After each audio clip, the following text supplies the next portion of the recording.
ऐसे सैकड़ों लोग हैं जिन्हें लगता है कि उन पर भूत प्रेत का साया है। ऐसा एक विज्ञान है जिसके इस्तेमाल से कोई व्यक्ति किसी को नुकसान पहुंचाने के लिए ऊर्जाओं का नकारात्मक उपयोग कर सकता है। एक कोबरा का भी ऐसे जीव पर एक तरह का प्रभाव होता है, क्योंकि वो अपनी सांस को लंबे समय तक रोक कर रखता है। शरीर को हल्के में मत लीजिए, ये कोई छोटी कैद नहीं है। पर जब व्यक्ति को अनुभूति होती है कि वो भीतर कैसे आया था, अब उसे पता होता है कि बाहर कैसे जाना है।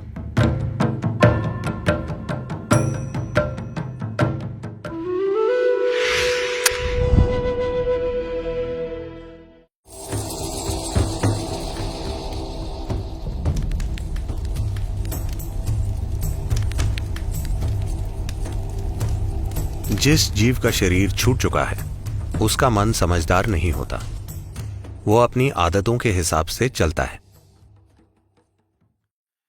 उसका कर्मों वाला हिस्सा जो अभी विलीन नहीं हुआ है, वो एक तरह की आदत बनाएगा जो उस जीव को वैसी ही दिशा में ले जाएगी। वैसी दिशा का मतलब है जहां भी ऐसा जीवन हो जो बहुत कम सांस लेता हो। उदाहरण के लिए इमली का पेड़। अगर आप दूसरे पेड़ों को देखते हैं तो आप पाएंगे कि कई पक्षी रात में आराम करने के लिए वहां बैठे होंगे, पर कोई भी पक्षी इमली के पेड़ पर नहीं बैठेगा, क्योंकि इमली के पेड़ के चारों ओर ऑक्सीजन का स्तर बहुत कम होता है। वो जीव एक योगी की दिशा में भी बढ़ सकता है जिसकी अपनी सांसों पर एक तरह की महारत है, क्योंकि वो दूसरों जितनी सांसें नहीं ले रहा। एक कोबरा का भी इस जीव पर एक तरह का प्रभाव होता है, क्योंकि वो अपनी सांस को लंबे समय तक रोक कर रखता है।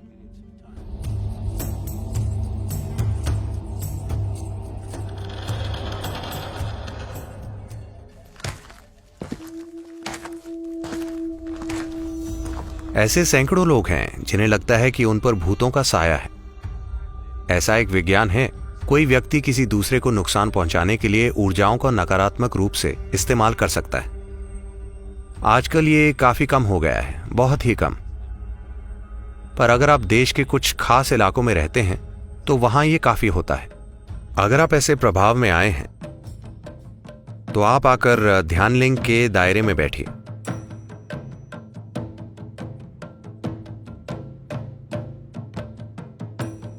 Because there are occult dimensions to Dhyanalinga which just nullifies all this.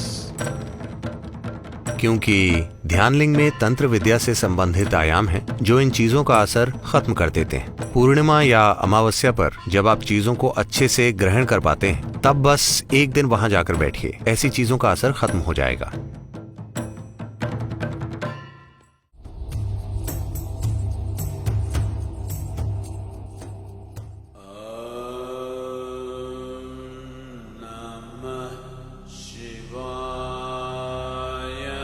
Your physical body is something that you have loaned from the planet on which you are living. आपने अपना शरीर इस धरती से उधार लिया है, समय आने पर धरती उसे वापस ले लेंगी। लेकिन आपके दूसरे आयाम, खास तौर से आपका कर्मों वाला हिस्सा, वैसा ही बना रहता है। अगर वो जागरूकता के एक निश्चित स्तर पर हो तो शरीर छोड़ चुका जीव एक तरह से सुख में होगा। It is this that is being referred to as heaven. इसी को स्वर्ग कहा जाता है, क्योंकि उन्होंने अपने भौतिक शरीर को जागरूकता की अवस्था में छोड़ा है, तो वे एक समय तक उस मधुरता का आनंद लेते हैं, एक छुट्टी की तरह, इससे पहले कि वे दूसरा भौतिक शरीर धारण करें। इसी तरह अगर लोग डर, बेचैनी, क्रोध की अवस्थाओं में, अज्ञानता की अवस्थाओं में शरीर छोड़ते हैं, तो कार्मिक शरीर खुद ही एक तरह की अप्रियता धारण कर लेता है।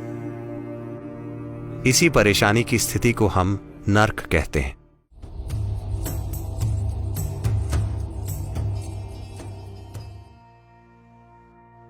आमतौर पर जब कोई मरता है तो आप कहते हैं वो व्यक्ति अब नहीं रहा, लेकिन वे सच नहीं है। अब वो वैसा नहीं है जैसा आप उसका अनुभव करते थे, पर अभी भी कई दूसरे तरीकों से वो मौजूद है।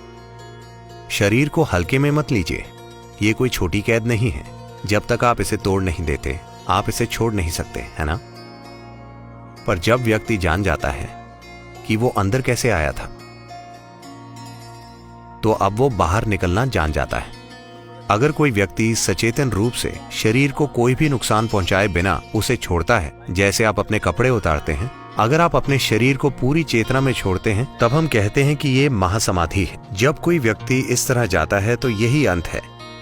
अब वो सच में नहीं रहा। जिसे आप मैं कहते थे वो विलीन हो गया और सृष्टि का हिस्सा बन गया।